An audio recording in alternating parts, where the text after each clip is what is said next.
कैसी भी चुनौती हो, सेनाएं देसी हथियारों के दम पर दुश्मन का माकूल जवाब देने के लिए पूरी तरह तैयार है।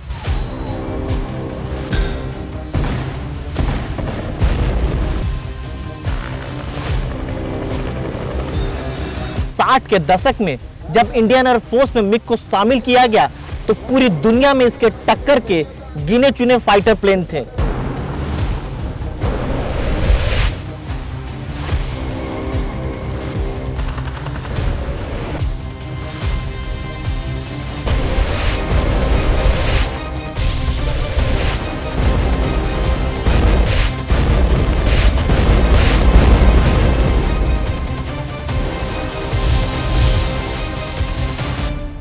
नमस्कार, मैं राजीव रंजन। वतन के रखवाले में आपका स्वागत है। आज बात रूस और यूक्रेन युद्ध की। करीब 3 साल हो गए इस जंग के। भयंकर तबाही हुई, जान माल का नुकसान हुआ। अब जाकर जंग को रोकने की ठोस कोशिशें हो रही। डोनाल्ड ट्रंप के दूसरी बार राष्ट्रपति बनने के बाद अब लग रहा है शायद जंग थम जाए, लेकिन यह इतना भी आसान नहीं है। अभी तक इस कोशिश में यूक्रेन शामिल नहीं है और न ही जर्मनी, फ्रांस और इंग्लैंड जैसे शक्तिशाली यूरोपीय देश। अमेरिकी अधिकारियों ने सऊदी अरब में रूस के अधिकारियों से मुलाकात की, लेकिन यूक्रेन के किसी नुमाइंदे को नहीं बुलाया। सवाल ये कि क्या अमेरिकी दबाव से रूस और यूक्रेन के बीच सीज फायर हो जाएगा? अमेरिका क्या यूरोपीय देशों को नजरअंदाज कर रूस और यूक्रेन को बातचीत के टेबल पर लेकर आ पाएगा?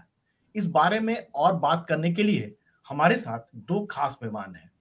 पूर्व डिप्लोमेट अशोक सज्जनहार और जेएनयू में यूरोपियन स्टडीज की प्रोफेसर शीतल शर्मा, डॉक्टर शीतल शर्मा।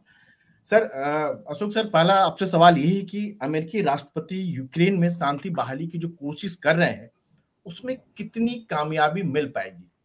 बहुत धन्यवाद राजीव जी, मुझे आमंत्रित करने के लिए। देखिए, मैं कहूँगा जो जब से राष्ट्रपति डोनाल्ड ट्रंप आए हैं, सत्ता उन्होंने संभाली है, शासन संभाला है, करीब 1 महीना हो गया है और उसमें बहुत उन्होंने ऐसे अनाउंसमेंट किए हैं, एग्जीक्यूटिव ऑर्डर्स इशू किए हैं और बहुत विदेशी मामलों पर भी उन्होंने अपना बयान दिया है।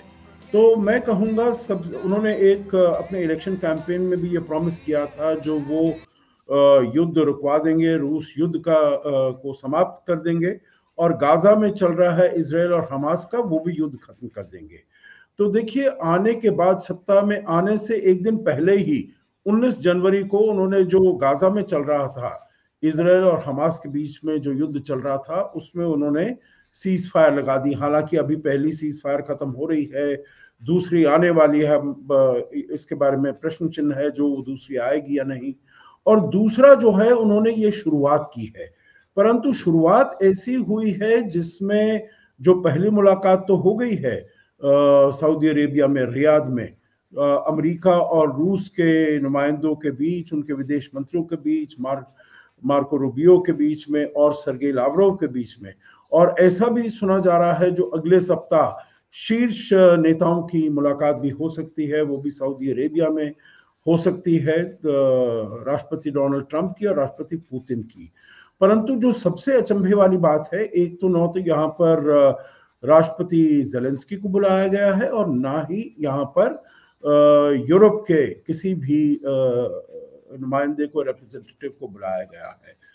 दूसरी बात है जो उनके बयान आए हैं, राष्ट्रपति ट्रंप के जो बयान आए हैं, जो उन्होंने कहा ये जो जंग है ये यूक्रेन ने शुरू की है, यूक्रेन के जो राष्ट्रपति हैं ये डिक्टेटर हैं, वहाँ पर उनको इलेक्शन उन्होंने नहीं करवाए हैं, वगैरह वगैरह। तो ऐसे लगता है जो यूरोप के भी लोग कह रहे हैं, जो ये सारा रूस की प्लेबुक से पढ़ा जा रहा है, जो क्रेमलिन चाहता है, उनकी जो टॉकिंग पॉइंट्स हैं उन्हीं को राष्ट्रपति ट्रंप बता रहे हैं।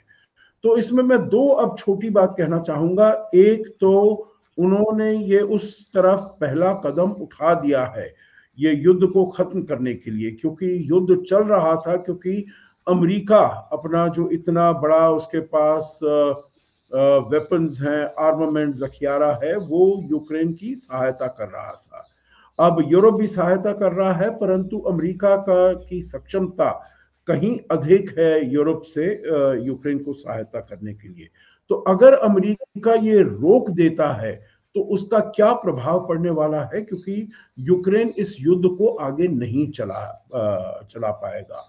और दूसरा है, जो पिछले 80 साल से जो विदेश नीति है अमेरिका की, जो रूस हमारा एक वो है, एनिमी है, हमारे विरुद्ध है, और इसके विरुद्ध हमको खड़े होना है, इसके विरुद्ध हमको नेटो बनाना है।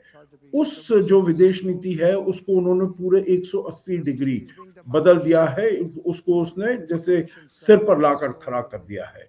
तो इसमें अब आखिर नतीजा क्या निकलता है, जो सभी ये चाहेंगे, जो इसका अंत जो है वो फेयर और जस्ट होना चाहिए, परंतु शुरुआत तो हुई है और ऐसा प्रतीत नहीं होता है जो भी अंत निकलेगा वो इतना फेयर या जस्ट होगा। तो हमें अगले आने वाले दिनों में देखना होगा जो इसमें और कैसे आगे प्रगति होती है। प्रोफेसर शीतल, इसको आप कैसे देखते हैं कि बिना यूक्रेन के जर्मनी, फ्रांस और इंग्लैंड जैसे जो ताकतवर देश हैं, उनके रजामंदी के बगैर, उनके कंसर्न लिए बगैर ये कैसे हो पाएगा? राजीव, देखिए, इसके दो डायमेंशंस की बात की जा सकती है। एक तो जो आज की प्रेजेंट कॉन्फ़िगरेशन है या जो आज का समीकरण है नाटो का, यूरोप का, यूक्रेन, रशिया और यूएस का, और दूसरा है एक ऐतिहासिक पृष्ठभूमि जो कोल्ड वॉर समय से चली आ रही है। अब इसको दोनों को अगर हम इकट्ठा भी समझें और अलग अलग भी समझें तो इस प्रश्न का उत्तर हमें उसी दिशा की तरफ लेकर जाता है। जो ऐतिहासिक पृष्ठभूमि है, अगर आप end of second world war से देखें तो यूएसएसआर और अमेरिका दोनों दो उभर के गुट आए थे जिनको हम पावर ब्लॉक्स कहते हैं, और काफी समय तक इनके बीच में एक प्रतिद्वंदिता चली थी, एक कॉम्पिटिटिव थी, एक तरीके की होड़ थी अपना वर्चस्व स्थापित करने के लिए। और उसका खामियाजा जो है वो पूरे के पूरे यूरोपियन कॉन्टिनेंट को काफी लंबे समय तक भुगतना पड़ा था। जब शीत युद्ध के दौरान दो भागों में, दो गुटों में जो है नाटो की तरफ पश्चिमी देश और पूर्वी जो यूएसएसआर के इन्फ्लुएंस में थे वो बढ़ चुके थे। तो एक पृष्ठभूमि चलती आ रही थी 1990 तक, जो फॉल ऑफ बर्लिन वॉल के बाद खत्म कहने को हुई। खत्म के साथ क्या हुआ रंजन? खत्म के साथ ये हुआ राजीव कि यूरोप जो है वो कंसोलिडेट हुआ। यूरोप के जो कंट्रीज रशिया के इन्फ्लुएंस में थे वो आजाद हुए और धीरे धीरे करके वो यूरोपियन यूनियन की तरफ, एक यूरोपियन संघ के रूप में एक इकाई उभर कर आई। दूसरा आयाम ये है कि अब प्रेजेंट डे डायनामिक्स क्या है। जो अब प्रेजेंट डे डायनामिक्स ये है, ये समीकरण इस तरीके से आता है कि अमेरिका एक तरफ है जो नाटो की एक तरह से छत्र छाया यूरोप को दिए हुए था, और दूसरी तरफ रशिया था। काफी समय तक आप कह सकते हैं एक तरीके का शांति तो मैं नहीं कहूंगी, बट कोई इनएक्शन सा हो रहा था। अचानक से 2014 से एक नया बदलाव आता है जिसमें क्राइमिया के एनेक्सेशन के साथ रशिया ने खलबली मचा दी। अब इसका आज का परिणाम क्या होता है? यूएस जो बहुत लंबे समय तक यूरोप की सिक्योरिटी की एक तरीके से आप कह लीजिए सेंट्रल धुरी था या ध्रुव था, वो अचानक से अपने आप को यूरोप से खींचना चाहता है या नाटो से खींचना चाहता है। ट्रंप ने अपनी पिछली एडमिनिस्ट्रेशन के दौरान भी ये कहा था यूरोपियन देशों को कि भाई हमने काफी समय तक आपकी सिक्योरिटी के लिए पैसा दे दिया है, आप अपना बजट रेज कीजिए, नहीं तो हम नाटो को उतनी मान्यता नहीं थी जितनी थी। धीरे धीरे हम इसको एकेडमिक वर्ल्ड में कहते हैं कि नाटो की रेलेवेंस खत्म होने लग गई थी। अब क्या हुआ कि जब दूसरी बार ये आए हैं तो इन्होंने बिल्कुल ही ये दिखा दिया कि यूरोप तो मेरे लिए मैटर ही नहीं कर रहा है। एक देश जिसके साथ काफी समय तक एक परंपरागत मेरी प्रतिद्वंदिता चल रही थी, आज अचानक से मैं उसी के साथ बैठ के वार्ता कर रहा हूँ, और वार्ता भी किस सिलसिले में कर रहा हूँ कि यूरोप में जो युद्ध चल रहा है उसको किस तरीके से खत्म किया जाए। अब बात ये देखने की है राजीव कि जब वो पार्टीज जो इन्वॉल्व हैं, जब वो ही मंच पर नहीं है, तो उनकी रजामंदी के बिना आप किस तरीके के सेटलमेंट को लेकर आएंगे, किस तरीके का आप एक ये कहेंगे कि हम इस नतीजे पे पहुंचे हैं। अगर मान लीजिए दो देश हैं, उनके बीच में टकराव है, तो उनके नेबर्स या जिनको मैं यूरोपियन कंट्रीज कहूंगी या पर्टिकुलरली यूक्रेन तो होना ही चाहिए जो एक पार्टी है टू द कॉन्फ्लिक्ट। अगर उनकी रजामंदी के बिना कुछ ऐसा होता है तो ये एक तरीके से आपकी यूनिलैटरल हेजेमनी को दिखाता है। आप एक तरफा कोई डिसीजन नहीं ले सकते। हालांकि ये ट्रंप की एक तरीके के कार्य करने की तरीके को दर्शाता है कि भाई जो मैंने कह दिया, जो मैंने समझ लिया। जैसे अभी एम्बेसडर सर बता रहे थे कि जब से सत्ता में भी आए हैं और सत्ता में आने से पहले चुनाव के दौरान भी बड़ी बड़ी बातें की हैं कि भाई मैं रातों रात ये खत्म करूंगा ये, पर इसकी सार्थकता कितनी आप कामयाबी इससे कर सकते हैं ये अभी देखने का प्रश्न है। और दूसरा जरूर है कि ट्रंप के बारे में एक चीज तो मैं कहूंगी of the record on the record की जो विश्वसनीयता है कि वो बिल्कुल ही अविश्वसनीय है कि आज क्या कह रहे हैं कल क्या कह रहे हैं। तो ये देखना पड़ेगा कि जैसे जैसे हफ्ता दर गुजरता है कि यूक्रेन और यूरोप का इनकी तरफ क्या रुख होगा और किस तरीके से ट्रंप अगर एक्चुअल में चाह रहे हैं कि शांति आए तो किस तरीके की एक्शन लेंगे। तो अशोक सर, क्या जो अमेरिकी विदेश नीति की बात हो रही है तो इसका बदलाव का असर नाटो पर भी पड़ेगा सर? क्योंकि अभी हाल के दिनों को कुछ जो बयान जो आ रहे हैं वो देखे तो लग रहा है कि अमेरिका और यूरोप के बीच में खाई बढ़ती जा रही है। इटली के प्रधानमंत्री के अगर आज का बयान देख लें, फिनलैंड ने अपना डिफेंस बजट बढ़ा दिया, तो कहीं ना कहीं लग रहा है कि गैप बढ़ता चला जा रहा है। ये देखिए, दो चीजें हैं इसमें। एक तो जो आपने कहा है जो ये ट्रांस अटलांटिक पार्टनरशिप, यूरोप और अमेरिका के बीच में जो सहयोग रहा है और जो ये समझते रहे हैं जो हमको दोनों काम करना रक्षा के लिए, और उनके बीच में बहुत अच्छा तालमेल था। तो अब हमने देखा है जो जैसा शीतल जी ने बताया अभी, जो ये इनकी जो कार्यशैली है राष्ट्रपति ट्रंप की, ये अब ऐसा सोचकर आए हैं, क्योंकि जब पहले कार्यकाल में आए थे 2017 और 2021 के बीच में, तो तब भी थोड़ा बहुत आप ये देख सकते थे जो उनको जो मैंने कह दिया, हालांकि उनकी समझ अंतर्राष्ट्रीय विषयों में बहुत ही कम है मैं ये कहूंगा, परंतु वो ये समझते हैं जो मैंने कह दिया वो सभी मान लेंगे, हो जाएगा। देखिए, अब गाजा में उन्होंने कहा गाजा से जो 2.5 मिलियन लोग हैं सबको वहां से हट जाना चाहिए, सबको निकल जाना चाहिए, मैं उसको एज ए रिवीरा वो करूंगा, डेवलप करूंगा। कौन लोग मानने वाला है उनकी बातों को? हम रेसिप्रोकल टैरिफ्स लगाएंगे। सारे इकोनॉमिस्ट कह रहे हैं you know that this is like shooting yourself in the foot, अपना नुकसान आप खुद कर रहे हैं इससे। परंतु वो फिर भी कहते जाते हैं, वो समझते हैं जो उनकी समझ है, वो बिजनेसमैन है, जो समझ है वो ठीक है, परंतु ऐसा चलेगा नहीं। मेरे ख्याल से रियलिटी अब उनको उनके सामने आने लगेगी, बाइट करने लगेगी। परंतु जैसा उन्होंने कहा है और जैसा जेडी वांस ने भी कहा है वहां पर इसमें म्यूनिक कॉन्फ्रेंस में, सिक्योरिटी कॉन्फ्रेंस में जाकर, जो उनको यूरोप को ज्यादा खतरा रूस से नहीं है, ज्यादा खतरा चीन से नहीं है, ज्यादा खतरा अपने से है। वो डेमोक्रेसीज, अपनी जो वैल्यू सिस्टम्स हैं उसको वो खोते जा रहे हैं। तो देखिए, मैं समझता हूं इनका ये करने का ऐसा प्रयास करेंगे, परंतु अमेरिका का जो पूरे विश्व में वर्चस्व रहा है, जो इन्फ्लुएंस रहा है, उसकी अलायंसेस की वजह से रहा है। देखिए, अमेरिका में क्या है, पूरी दुनिया का 4% उसमें जनसंख्या है, और वो अगर समझते हैं जो वो पूरी दुनिया के ऊपर रूल कर लेंगे, उसमें ठीक है उनकी इकोनॉमी अच्छी हो, मिलिट्री पावर अच्छी हो, परंतु वो हो नहीं पाएगा। और इसीलिए अब मैं ये समझता हूं जो ये सब जो देश हैं यूरोप के, बहुतों ने तो पोलैंड वगैरह जो कि रूस से बिल्कुल उनका बॉर्डर मिलता है, उन्होंने 4% 5% अपना डिफेंस एक्सपेंडिचर करना शुरू ही कर दिया है, और देश भी कर लेंगे। अब वो जो यूरोप के देश हैं वो अंदरूनी तरीके से देखेंगे, अपने को सशक्त करेंगे, और इतना जो उनका डिपेंडेंस रहा है अमेरिका के ऊपर, वो उसको खत्म करने का प्रयास करेंगे। फिर भी मैं समझता हूं कुछ समय के लिए, शॉर्ट टर्म के लिए, ये जो ट्रांस अटलांटिक पार्टनरशिप है ये बहुत महत्वपूर्ण है। इसको कायम होना चाहिए, इकोनॉमी में, मिलिट्री में, पॉलिटिकल, स्ट्रेटेजिक उसमें। आखिरी बात इसमें मैं ये कहूंगा, अमेरिका का और रूस का साथ में आना, उनका जो रिलेशंस है नॉर्मलाइज होना, not at the expense of Ukraine, not at the expense of Europe, normalise होना बड़ी अच्छी बात है, हमारे लिए भी बड़ी अच्छी बात है, क्योंकि रूस और चीन का फिर जो इतना क्लोज रिलेशनशिप है उसमें से थोड़ी कमी आएगी, और मेरे ख्याल से थोड़ी हमारे को स्पेस मिलेगी, फ्लेक्सिबिलिटी मिलेगी भारत के लिए, ये ठीक रहेगा।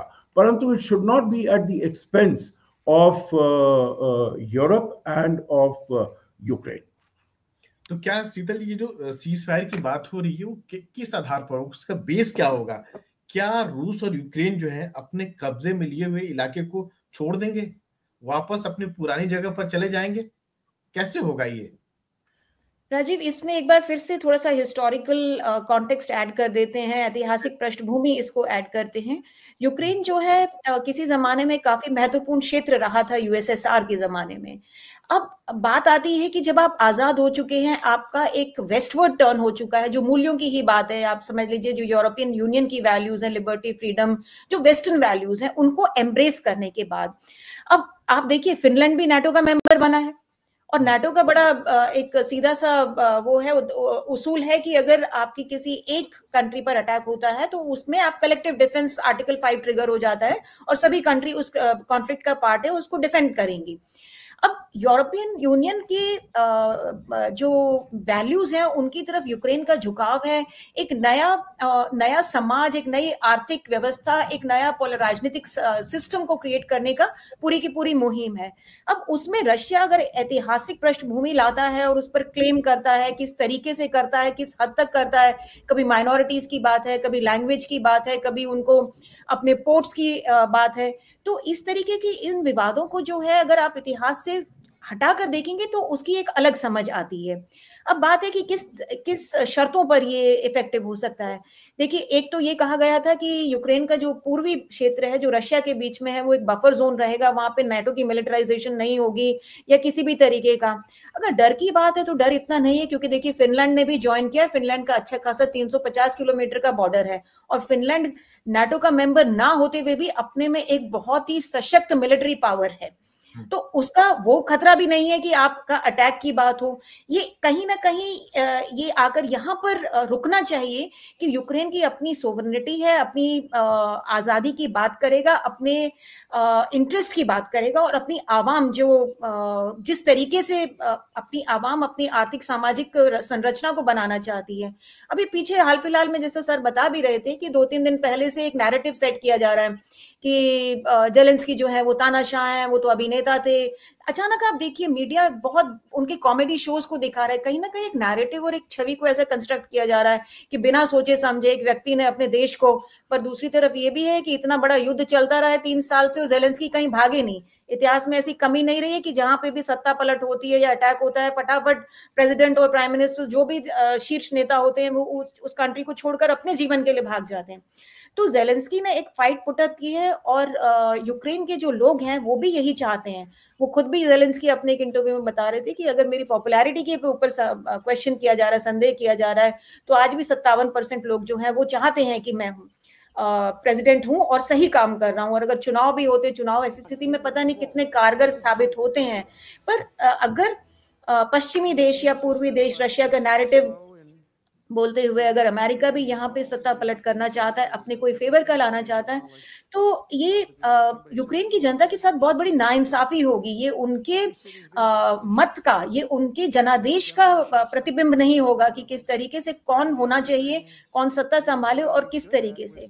बात रही है नाटो और यूरोप की, तो रशिया जो है वो कहीं ना कहीं एक पुराने दशकों में जाकर अपनी उसी खोई हुई पावर और उसका कहीं ना कहीं डिस्प्ले होना चाह रहा है, जिससे एकदम से अमेरिका ने अपने आप को नाटो को झटक दिया तो नाटो का अस्तित्व खतरे में तो नहीं आएगा, क्योंकि यूरोप की तो सारी कंट्रीज उसके साथ हैं और साथ में टर्की और कुछ अन्य देश भी हैं।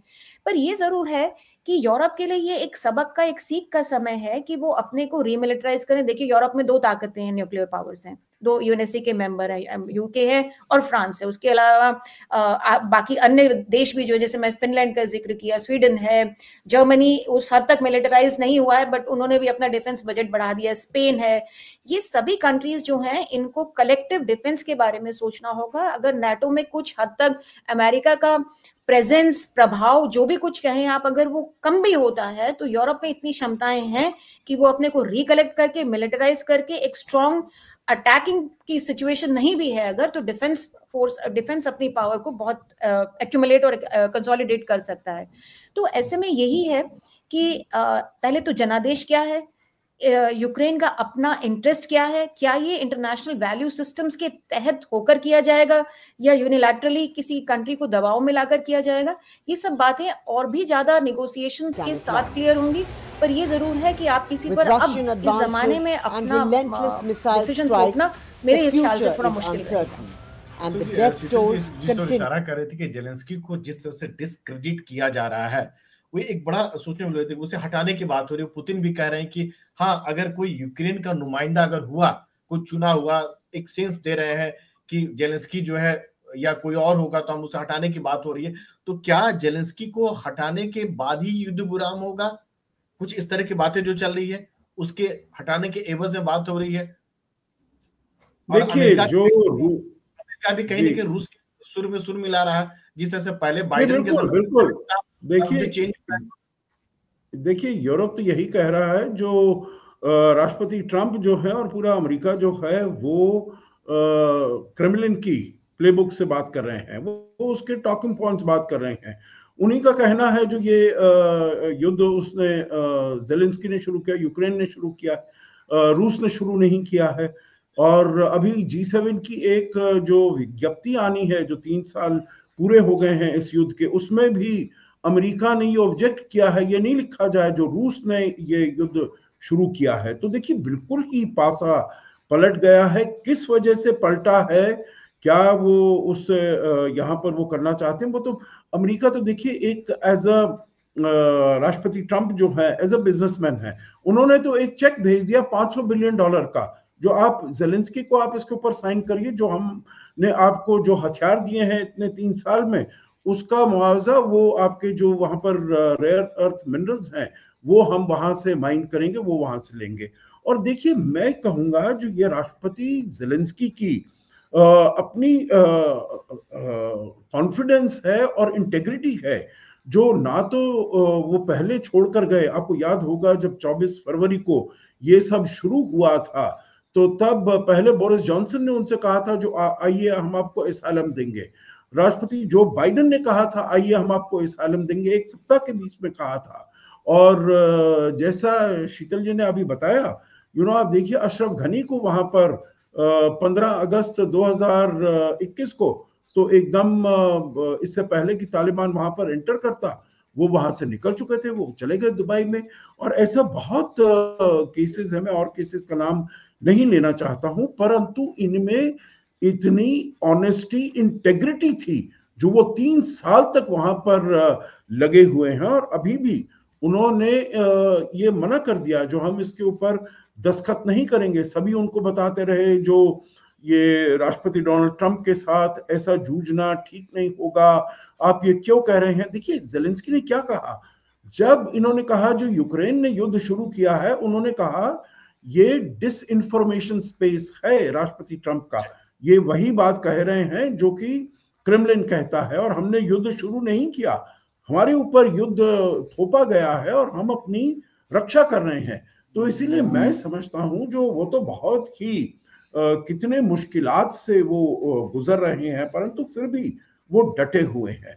तो मैं ये समझता हूं जो ये सारा जो नेटो का था और जो यूरोप की जो सुरक्षा थी, इसकी धुर्री जो थी, इसका जो पिवट था, वो अमेरिका था। शॉर्ट टर्म में बहुत मुश्किल होगी यूरोप को, शॉर्ट टर्म में बहुत मुश्किल होगी यूक्रेन को, जेलेंस्की को, परंतु उनके पास और कोई चारा नहीं है। अपने को खुद का सशक्तिकरण किया जाए, अपने को खुद को डिफेंस भी, और उनका जो डिपेंडेंस है, हर चीज में डिपेंडेंस है पूरे, चाहे विश्व में हो। यूके तो एकदम वही पॉलिसी फॉलो करता है। अब देखना पड़ेगा, कल यूके के प्राइम मिनिस्टर वहां पर जाएंगे, कीर स्टारमर।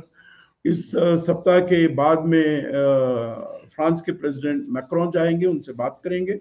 फ्रांस के प्रेसिडेंट मैक्रोन ने कहा है जो वो उनसे राष्ट्रपति ट्रंप से क्या कहने वाले हैं, परंतु मुझे बिल्कुल भी उम्मीद नहीं है जो वो राष्ट्रपति मैक्रोन की वो बात सुनने वाले हैं, क्योंकि राष्ट्रपति Trump is too full of himself.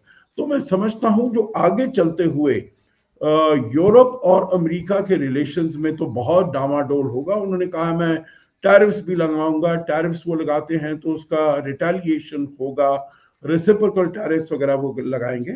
तो मैं समझता हूं आगे चलते हुए बहुत मुश्किल हालात होने वाले हैं। दो मुद्दे होंगे यूक्रेन का, अगर हम युद्ध का अगर इसको हम सॉल्व करना चाहते हैं किसी भी तरीके से। एक तो सिक्योरिटी गारंटीज, यूक्रेन की सिक्योरिटी गारंटीज, क्योंकि उन्होंने वो कहा है जो अगर मुझे नेटो का मेंबर नहीं बनने देते तो आप सिक्योरिटी गारंटीज हमारे दीजिए। और मेरे ख्याल से वो यूरोप और अमेरिका का नहीं होगा, वो यूनाइटेड नेशंस की अगर सिक्योरिटी गारंटीज होंगी तो उसमें कुछ पूरी दुनिया उसको साथ दे पाएगी। और दूसरा है जो टेरिटरी, 20% टेरिटरी, और सबसे महत्वपूर्ण टेरिटरी, चाहे वो एग्रीकल्चरली या इंडस्ट्रियली या इन टर्म्स ऑफ मिनरल्स ली जाए, वो यूक्रेन की रूस ने ली है। तो वो कितनी टेरिटरी रूस के पास रहेगी? क्या पूरा 20% रहेगी? क्या 15% रहेगी? क्या 10% रहेगी? यूक्रेन के पास भी छोटी सी टेरिटरी है कुर्स्क में, करीब मेरे ख्याल से, मुझे पूरा वो नहीं मालूम, पर पहले कहीं पड़ा था 1500 स्क्वायर किलोमीटर्स एरिया है। तो उसको वो ट्रेड ऑफ करेगा, उसको किसी तरीके से वो अपनी तरफ जो टेरिटरी रूस ने ली है उसको थोड़ा कम करने का प्रयास करेगा। तो ये एक टेरिटरी का है और एक सिक्योरिटी का मुद्दा है। ये मेरे ख्याल से दोनों चीजें जिसमें यूक्रेन को शामिल किए बिना तो इसमें समझौता होना बहुत मुश्किल रहेगा। शीतल जी, वैसे तो युद्ध विराम की जहां तक बात करें, हर कोई चाहता है, हम भी चाहते हैं, भारत भी चाहता है कि युद्ध विराम हो जाए, कारण पूरी दुनिया ये चाहती है। लेकिन अब सवाल उठता है कि आखिर ये सीज फायर जो होगा रूस और यूक्रेन के बीच में किस कीमत पर होगा, टर्म्स एंड कंडीशन क्या होंगे, ये बड़ा सवाल है। एक सुरक्षा की गारंटी की बात है, दूसरा वो चाह रहा है कि यूक्रेन का ये भी कहना है कि जब तक आप हमारी बात नहीं मानेंगे, जेलेंस्की का ये कहना है कि हम इसको रिकॉग्नाइज नहीं करेंगे। क्या यूरोपियन यूनियन के जो कंट्री है, फिलहाल फ्रांस और जर्मनी की बात करें, जिस तरह यूक्रेन के साथ खड़े हैं, क्या आगे भी लगता है खड़े रह पाएंगे या अमेरिका के आगे वो हथियार डाल देंगे? राजीव, देखिए, एक बात तो बहुत सोचने की है कि जब ये युद्ध शुरू हुआ था आज से 3 साल पहले, तो अचानक से एक क्राइसिस आया था जिसको एनर्जी क्राइसिस भी कहा गया था कि भाई रशिया के ऊपर इतनी ज्यादा डिपेंडेंस है यूरोप की, और यूरोप ने अगर रशिया से गैस या ऑयल लेना बंद कर दिया तो यूरोप किस तरीके से अपने को एनर्जी सफिशिएंट बना पाएगा। पर अगर आप आंकड़े देखें, धीरे धीरे धीरे जो यूरोप की डिपेंडेंस थी रशियन एनर्जी पर, वो खत्म होती चलेगी। और वही 7-8 महीने के बाद जब सर्दी आ रही थी तो इस बात में बहुत सारा डिबेट हुआ था कि अब तो शायद यूरोप जो है वो कहीं ना कहीं नरम पड़ जाएगा या लचीला पड़ जाएगा। अब इसी फॉर्मूला को यदि हम डिफेंस पर लेकर आते हैं कि कलेक्टिव सिक्योरिटी के लिए क्या कदम उठाए जाएंगे, यूरोपियन देशों की अभी इंडिविजुअल क्षमता को यदि देखा जाए तो निर्भरता जो यूएस पे है वो काफी हद तक नाटो के अम्ब्रेला में रही है, पर अपनी इंडिविजुअल भी यूनिट, अपनी स्ट्रेंथ भी इंटरनल रही है। तो इसको एक नए जामे में लाना, इसको एक नए तरीके से अब नाटो के रहते हुए भी और नाटो में ही रीडिजाइन करते हुए भी एक यूरोपियन कलेक्टिव डिफेंस का आइडिया लेकर आना, सबसे पहले तो ये बहुत महत्वपूर्ण है। दूसरा है कि अगर मान लीजिए आप यूक्रेन के ऊपर कोई भी नरम रुख कर लचीला रुख कर आप अभी निकल जाते हैं, किसी तरीके से शांति कर लेते हैं, तो क्या रशिया आपके द्वार पर नहीं है? आप रशिया को एनबोल्डन कर देंगे, रशिया के हौसले और बुलंद हो जाएंगे कि चलिए मैंने 3 साल ये करके अतिक्रमण मचाकर अब मैं दूसरे क्षेत्र भी हैं। तो कहीं ना कहीं ये इतिहास को दोहराने की बात हो जाएगी यदि वो एक ऐसा पक्का समय, आप एक ऐसा पक्का समझौता नहीं लाते हैं जिसमें कि अगले, आप ये तो अनिश्चितता तो हर चीज में आप नहीं कह सकते, पर एटलीस्ट कुछ समय की ये गारंटी हो कि अब फिनलैंड में कुछ नहीं होगा, पोलैंड में कुछ नहीं होगा, तो यूरोप का बॉर्डर तो पूरा का पूरा रशिया से मिलता है। तो यदि आप यूक्रेन पे लचीला रुख अपना लेंगे, यूक्रेन के अपने इंटरेस्ट को दरकिनार करते हुए कहीं पे समझौता कर लिया और उसमें कोई कमी रह गई, तो आप अपने को भी वल्नरेबल कर रहे हैं। क्योंकि अभी तो रशिया था, पर उस टाइम रशिया के पास एक सक्सेसफुल विक्ट्री ट्रॉफी भी हो गई, तो वो और भी आप कह सकते हैं कि और डबल तरीके से आपको बुलडोज कर सकता है। और उसमें फिर क्या होगा, तीसरा आइटम ये भी मिला सकते हैं आप उसमें, तीसरा पॉइंट, कि उस समय उसको यूएस की भी जो है या तो नाटो से दूरी दिखाई दे रही होगी या यूएस की अपना समर्थन दिख रहा होगा। तो तीनों सिचुएशंस में अभी जो फिलहाल जो स्थिति है उसमें यूरोप के लिए भी बड़ी कठिन समय है, यूक्रेन के लिए तो है ही। अब इस समझौते में जो भी समझौता यदि इन पर थोपा जाता है तो ये बहुत सही बात है कि यूक्रेन और यूरोप कंट्रीज को एक साथ खड़े होना पड़ेगा, और उन्हें अगर कुछ उनके इंटरेस्ट के अगेंस्ट जा रहा है तो एक सशक्त आवाज उठानी ही पड़ेगी। और ऐसा नहीं है कि जैसे सर भी बता रहे थे कि ट्रम्प जो कह रहे हैं वो हो जाएगा कि भाई मैं पूरे वर्ल्ड के लिए उन्होंने क्या क्या कहा है, बट क्या ये as a rhetoric, as a statement, क्या आप उसको एक्चुअल में वास्तविकता में परिवर्तित कर सकते हैं? इसमें बहुत गैप है। तीसरी बात यह है कि जो युद्ध 3 साल से चल रहा है, अब एक शांतिपूर्ण स्थिति सामान्य करने में भी आपको 3 से ज्यादा ही वर्ष लग जाएंगे। तो उस सामान्यता में क्या क्या होगा, उस सामान्यता में क्या यूक्रेन के वो क्षेत्र उसके वापस मिल जाएंगे जिन पे रशिया का कब्जा है? अब रशिया भी देखिए 3 साल से एक ऐसे नैरेटिव को लेकर चल रहा है कि वो एक समय सुपर पावर था, वो अब भी शायद अपने को ऐसे ही प्रेजेंट कर रहा है, तभी एक तरफा हमला है और वर्चस्व की होड़ है। तीसरी बात ये है कि आप वर्चस्व की अगर बात कर रहे हैं तो आप क्या छोड़ देंगे? अब ये पुतिन के लिए एक ऐसा समय है जहां वो वर्ल्ड को ये दिखाना चाह रहे हैं कि उन्होंने जो इतना खर्चा किया, यूरोप के साथ लड़ाई शुरू करने की कगार पे हैं, रशियन इकोनॉमी को इतना सफर कराया है, उनके खिलाफ भी काफी शुरू में बहुत विद्रोह हुआ है, बाद में तो आप जानते ही किस तरीके से नैरेटिव्स दिन रात पे बदले गए हैं। तो अब उनके पास युद्ध में से कुछ ना कुछ एक ऐसा निकालने के लिए बहुत जरूरी समय है कि what he can show as a victory trophy, कि भाई मैं युद्ध में से ये लेकर आया हूं। वरना युद्ध तो दोनों के लिए नुकसानदायक रहा है, आर्थिक रूप से भी, सामाजिक रूप से भी, अंतरराष्ट्रीय रूप से भी। तो हर तरीके से अब कहीं ना कहीं एक फेस सेविंग होगी कि अगर आप 3 साल आप लड़े हैं तो आपको क्या मिला। तो क्या इस स्थिति में कुछ मिला पाने की चेष्टा में क्या पुतिन अपना वो वर्चस्व या वो अधिकार उस क्षेत्र पर छोड़ेंगे, और या अगर छोड़ेंगे तो किस कीमत पर छोड़ेंगे, या क्या गारंटी यूरोप को देंगे या यूरोप से लेंगे?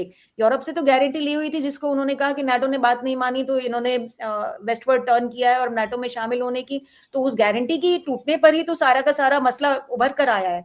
तो यहाँ पे ये देखना होगा कि जो गारंटी हो वो कितनी मजबूत रहेगी, वो किसके पक्ष में रहेगी, और मेरे हिसाब से वो निष्पक्ष रहे तो ही बढ़िया है, नहीं तो ये कॉन्टिनेंट फिर से कहीं ना कहीं उसी इतिहास के दौर से गुजरेगा जब पोलैंड के साथ यूरोप खड़ा हुआ था और सेकेंड वर्ल्ड वॉर शुरू हुआ। एक अंतिम सवाल अशोक जी आपसे पूछना चाहूंगा, गजा की आपने बात की, तो जो समझौता हुआ है उस समझौता में यह भी है कि गजा का पुनर्निर्माण फिर से होगा और दुनिया के कई सारे देश उसे मदद करेंगे।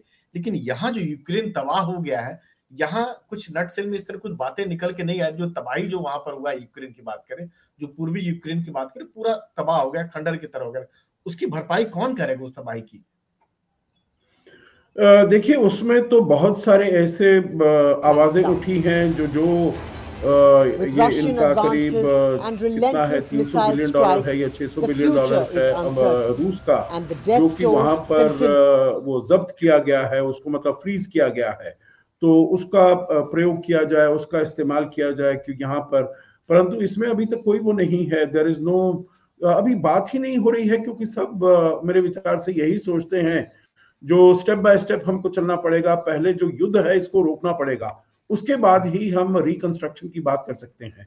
परंतु मैं समझता हूं, अब जैसे ये राष्ट्रपति ट्रंप ने कहा है गाजा को हम रिवीरा बना देंगे, तो अगर वो देखेंगे दैट कोई अपॉर्चुनिटी है, इकोनॉमिक अपॉर्चुनिटी है, बिजनेस अपॉर्चुनिटी है, तो ऐसे दूसरे देशों से बहुत ऐसी कंपनीज आ सकती हैं जो कि वहां पर काम कर सकती हैं, इंफ्रास्ट्रक्चर है, घर है, वगैरह वगैरह।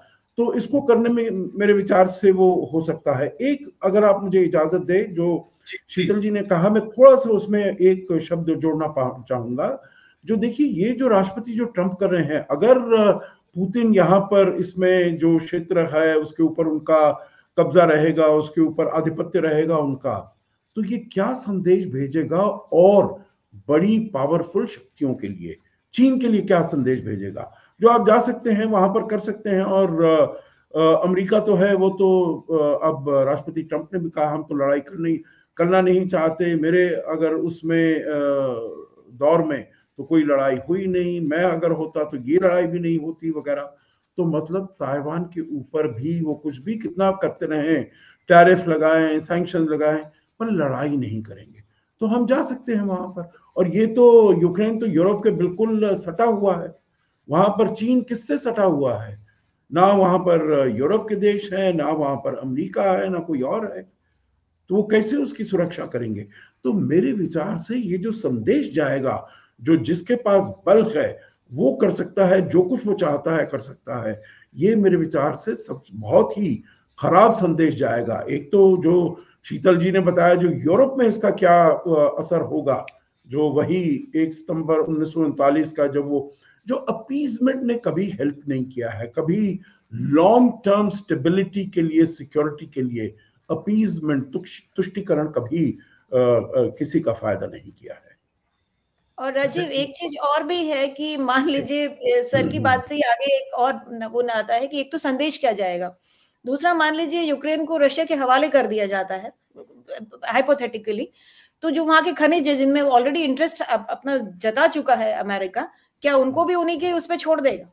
तो देखिए, अगर इसमें एक उद्योगपति का भी माइंड चल रहा है, एक राजनेता का माइंड चल रहा है, एक डिप्लोमेट का माइंड चल रहा है, किस तरीके का चल रहा है, तो ये इतना आसान नहीं है कि आप कल को कह दें कि लीजिए ये आपका हो गया और आप चुपचाप बैठ जाएं। ये इस तरीके से नहीं चलेगा, क्योंकि ये एक अंतर्राष्ट्रीय स्थिति है जिससे निपटना बहुत जरूरी है, क्योंकि इससे ये इतिहास से प्रभावित है और ये भविष्य को प्रभावित करेगी। तो इसके ऊपर इतना, और ऐसा भी नहीं, मेरा मानना ये है कि ये इतना भी सिंपल नहीं है कि 2 देशों ने 3 देशों के बारे में डिसाइड कर लिया और खत्म बात। पूरे विश्व को साथ आना पड़ेगा, तभी तो सर संयुक्त राष्ट्र संघ जैसी संस्थाएं हैं जहां पर इसके पक्ष में भी और विपक्ष में भी आवाज उठाई जा सकती है कि विश्व को एकजुट होकर किसी दिशा में जाना पड़ेगा, क्योंकि ये सभी को प्रभावित करेगा आने वाले समय में। तो चलिए, आप दोनों मेहमानों का एनडीटीवी से जुड़ने के लिए बहुत बहुत धन्यवाद, और रूस और यूक्रेन युद्ध से जुड़े तमाम पहलुओं को इतना बेहतर तरीके से हमारे दर्शकों को समझाने के लिए धन्यवाद। Thank you sir. बहुत धन्यवाद। नमस्ते।